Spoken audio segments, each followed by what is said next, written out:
Our devotional is for Friday, March the 17th, 2023. And the title is You Might Be Talented, but Do You Have the Character God Desires? Now, our scripture reading for today is only one chapter, Exodus chapter 31.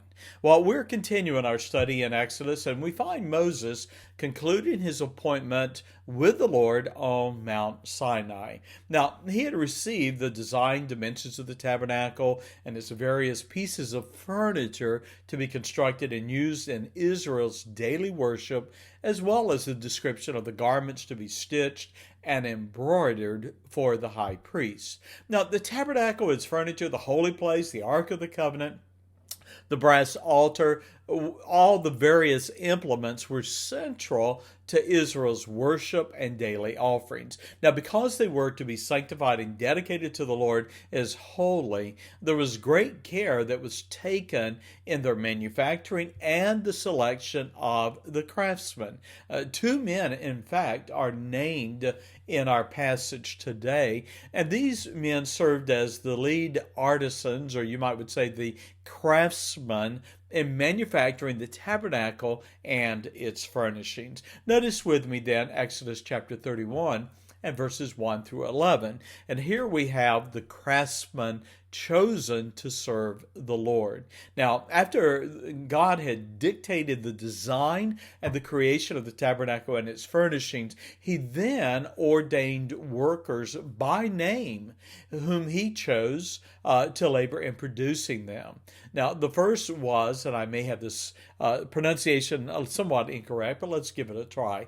The first was Bezaleel, the son of Uri, the son of Hur, of the tribe of Judah. Now, we find him mentioned in verse 2.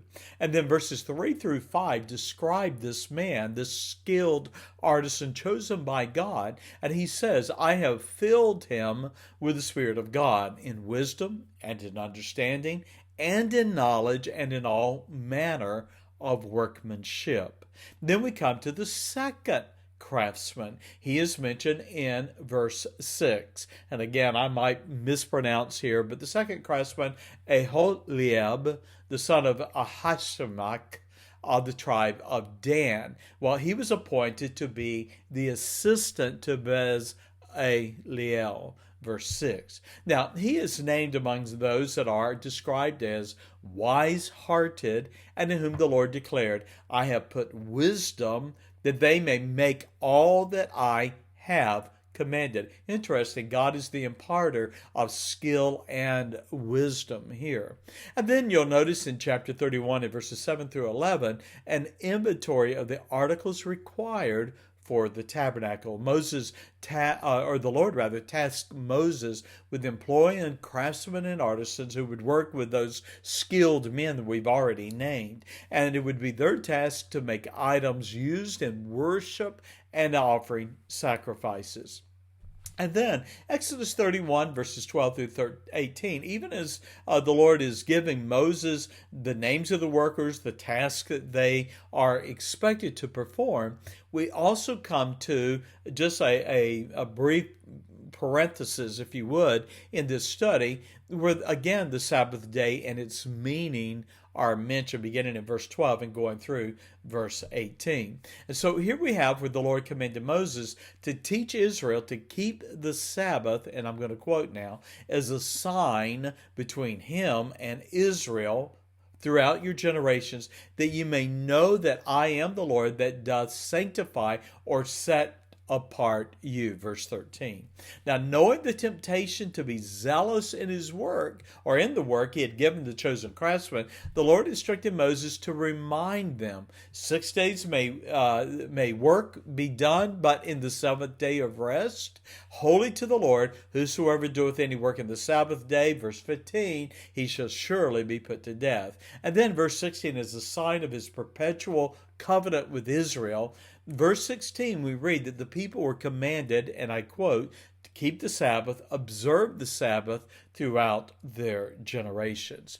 And then closing this part regarding the Sabbath, as promised, when the Lord's communion with Moses on the mount was ended, we read in verse 18 that he gave to Moses 2 tables of testimony, tables of stone written with the finger of God. Now, those tablets of stone represented God's covenant with Israel.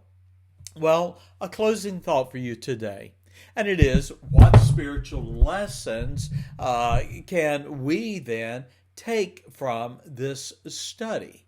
What is the application of those things that we have learned? And I'm going to invite you to consider 5 qualities ascribed to the principal craftsman Bezalel that qualified him to serve the Lord as the Lord's master artisan. And I'm going to number those off just quickly for you. The first is found in verse 5.